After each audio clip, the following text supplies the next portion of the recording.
What's up, everybody? We're back in Bristol. Thanks for hanging with us here on First Take with Skip Bayless and Stephen A. Smith. I'm Molly Karam. What's up? You texting me? How we doing? No, don't need to do that. What's up, man? How are you? How are you? Good. Good morning, Molly. Good morning. I'm fantastic. Yes. Playing up to the moderator already, I see. That's okay. I can't It's okay say with good me. morning. It's okay with me. I don't care. I'll just sit over here by myself on my island. I don't need either one of you. Have you You're going to celebrate by yourself like Yes, I Johnny? can celebrate by myself over here. All right. My mini victories on this show. Ernestine is watching. You Yeah? can't even say good morning to a young lady. That's you. That's you. That's what it is? It's okay. That's what it is? It's 2 against 1. Got those clamps on? I do. You want it to be 2 against 1. All right, let's see who's going to win today. About last night, Monday Night Football, Jay Cutler led his 24th career game-winning drive, 4th most in the NFL since he became the starter back in 2007, handing the Chargers their 5th consecutive loss. Stephen A., what are your thoughts on Cuddy now? Is that all you got? Did y'all really expect it to change? I mean, what am I supposed to say? You're right, Jay Cutler led a game-winning drive, connected on a 25-yard pass to Miller, and everything is good because they beat a San Diego Chargers team who's flagrantly underachieving, who's bereft with injuries. We know that they're struggling. We understand this. It's a bad situation in San Diego, something that we plan on visiting as a topic a bit later on. Yes, we do. Having said all of that, Jay Cutler, 27 of 40, 345 yards. Yep. You know, just 1 interception, a pick 6, but nevertheless, just one of those. You can look at him and you can say that he's playing better and what have you. Here's the discomfort I have with this conversation about Jay Cutler. Skip Bayless, people talk as if we're trying to say Jay Cutler's a scrub. He can't play. Nobody's ever said that. We know that he's talented. We know he's got a rifle for an arm. We know that he's got toughness. We know that he has athleticism, and he can play the quarterback position. And I think with the new offensive coordinator, we have seen some improvement. But he's still Jay Cutler. He's still that dude that we haven't seen smile since he signed his contract, either before or after. He's still that dude that is devoid of any motivational skills whatsoever. He's still that dude who is the quarterback for the Chicago Bears, who, by the way, listening to, now, I mean, whether it's Mike and Mike, whether it's my boy Tarico with the great John Gruden, or the list goes on, whether it's Ray Lewis with Trent Dilfer and Steve Young after the game. You know something?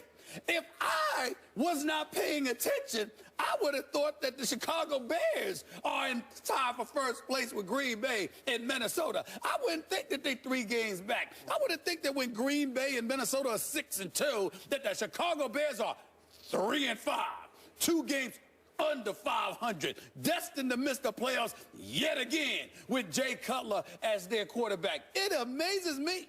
I must admit, they had me fooled. They really did. Because I was like, I literally sat up there like this. Damn, I know the Chicago, I know I wasn't hallucinating. I think Chicago has been losing. Let me go back and check the standings. Am I missing something? There's something wrong? Is the Chicago Bears suddenly winning football games and I forgot? What was I don't know what's going on here. And then I went and I said, oh, exactly what I thought. They came in the game 2-5 last night. They came into the game not deserving of being on Monday Night Football, which, by the way, the NFL needs to revisit. When you got teams that are mediocre for Monday Night Football, can we do something a week or 2 in advance to change the schedule so we don't have to see certain teams? Because I'll be the first to admit, Skip Bayless, I didn't see the end of this game. I read about it. I swear I was going to say this. That was going to be my opening salvo. I didn't see the end of this game. I knew you weren't watching. Because let me tell you something right now. I watched. They were down 13-0. I got it. Then I watched them come back. You understand? And pull it within 16-14. I was like, all right. Yes. It's no big deal. Yes. I literally Giving him ammo. Fell asleep because, Skip, it wasn't that I didn't think that Jay Cutler in Chicago would win. It was that I didn't care. It makes no difference to me. Why? Because they're going nowhere. Just like the San Diego Chargers are going nowhere. So to me, it just didn't move me. And I was like, are these guys, what are they talking about? Why are they acting like Jay Cutler's undefeated? It's the same old Jay Cutler. Same old stuff. He just won a regular season game. That's all. That's all. So I watched every last drop. I'm sure of this you game, did. But I watch them all. Yes. And I can prove it to anyone who wants to check my Twitter timeline because I tweeted at the end of the game. In fact, just after the game ended, just in case you want to validate whether I was watching or not. Sure. But I laughed out loud when Jay Cutler threw the touchdown pass. It was a great catch by Zach Miller. But Jay Cutler, could we see what he did after this touchdown pass? He immediately went emotionally crazy. Maybe we don't have it. Yes. All right. Have it? Oh, we're trying to get there. We go. There, look at that. That's Jay Cutler that you say plays with no emotion. Look at that. Look at that. Jay Cutler, my man from Vanderbilt University, was into the football game. He's throwing fists, man. Yeah, hugging people. We got him. We came back and won another game. Here we go. This is the new Jay Cutler. Okay. Or maybe it's the same old Jay Cutler. I don't know. Okay. But here's the point. Okay. I laughed out loud. Because I didn't see that. I didn't see that. I laughed out loud. I thought, God, somewhere Stephen A. is steaming. He's cringing over this. And then it hit me. No, he's not. He's asleep. Yeah. I knew he was asleep. That's right. He's snoring. I was absolutely asleep on Jay Cutler. So I have admitted to you over the last year, you've got me on Jay Cutler because mostly he's defenseless. I can't even begin to defend him. He did go to my alma mater. I loved him coming out of college. I still say he has the strongest arm in pro football. You can have Aaron Rodgers if you want. Nobody has a bigger gun than this guy has. I'm sorry. And you know what? He's still in the top 1/3 of quarterbacks in athletic ability because he can flat move around the pocket. He made a couple little moves in the pocket last night that got him free. That's right. I agree with that. And when pressed, he can run with the football down the field, and every once in a while, he will run over people. He takes punishment as well as any quarterback in pro football, and he has sustained much in the pocket, or lack thereof, in Chicago. And I'm here to tell you, do you realize that last night, just for perspective on this, that was his 20th fourth-quarter comeback since the start of 2007. Right. That means he's tied for third in the National Football League in fourth-quarter comebacks with the great Peyton Manning, and he's behind Matt Ryan and Tony Romo. Well, you're in pretty elite company. That's 20 fourth-quarter comebacks. And by the way, his QBR last night in the fourth quarter was 99, 98.7. I'll just round it up to 99. And his QBR in the last 3 fourth quarters has been 98 or better. So we do have a Jay Cutler who can be so clutch. But I am the first to admit to you, he can also be so catastrophically careless. I get it. Last night he threw a pick 6. Last night he was careless with the ball in the pocket, got it knocked out, stripped, fumble, lost football. Down at the 10-yard line at the Chargers 10. And then what happened?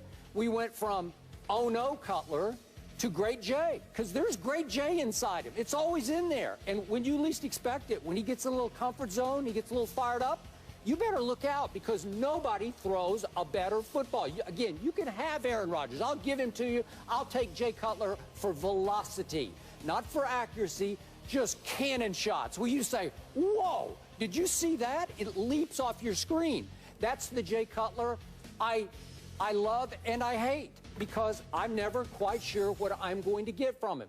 He is the biggest tease in sports this side of the Dallas Cowboys. I'll be the first to tell you. You always say yesterday you're saying, biggest tease in sports, the Dallas Cowboys. Well, there's some truth to that, but I think Jay Cutler's right there neck and neck with them because there is a lot to love about this guy. And just when you're ready as the Chicago Bears to say, let's cut bait with Jay Cutler, you're going to replace him with what? And so they gave him his big deal. And you have ridiculed his big deal and said somebody should pay for this. Well, they did pay for it. At least one person lost their job. Okay.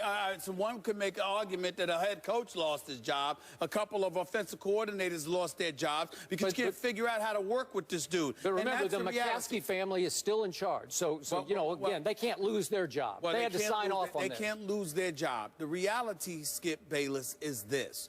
Jay Cutler is an underachiever. You know, when you go through his bio, and there's numbers all over this place. It is all over the place. Yeah. His passing record, the QBR, advanced passing, and all of this other stuff. All of these things they have. And then you go to playoffs, and it's one line. 2 games, 2 starts. Okay, one of them he didn't finish, by the way, that AFC Championship game when he was pedaling on the bicycle. You mean, but he couldn't backpedal? You mean that game? But here's the deal. Bicycle game. The bicycle game. That's right. And the thing about it that I find absolutely ridiculous, you know, Jay Cutler, what do you say? Listen, Skip, if you're a scrub, at least we can look at you and say, well, you just don't have it. You're a scrub. There's no crime in that. It's just that you can't play. In Jay Cutler's position, it's not that he can't play. It's that he wasn't interested most of the time. He is as apathetic and indifferent of a leader at the quarterback position that we have seen in eons. I mean, don't get me started with this dude. So what I'm saying to you is, it was nice to see him get a bit emotional, and Skip Bayless is up there showing footage, demanding that they show footage of him, you know, pumping his fist. What you gonna call him next? Psycho J? Is that what he's gonna be called next? Let me tell you something. I call him Cuddy. Let me tell you something right now. You're going to learn to listen to me, because contrary to what you believe, I look out for your heart. You fall for teasers all the time. Every time. How many people? And you know, listen, man. You know, listen, we all know I love me some Ernestine. How many times do you sit up there, she's got to mend your heart because some team has broken your heart, because some player has broken your heart, because you got faith in them and they let you down? When are you going to stop? She just looks at me and says, get over it. That's right. Just get over it.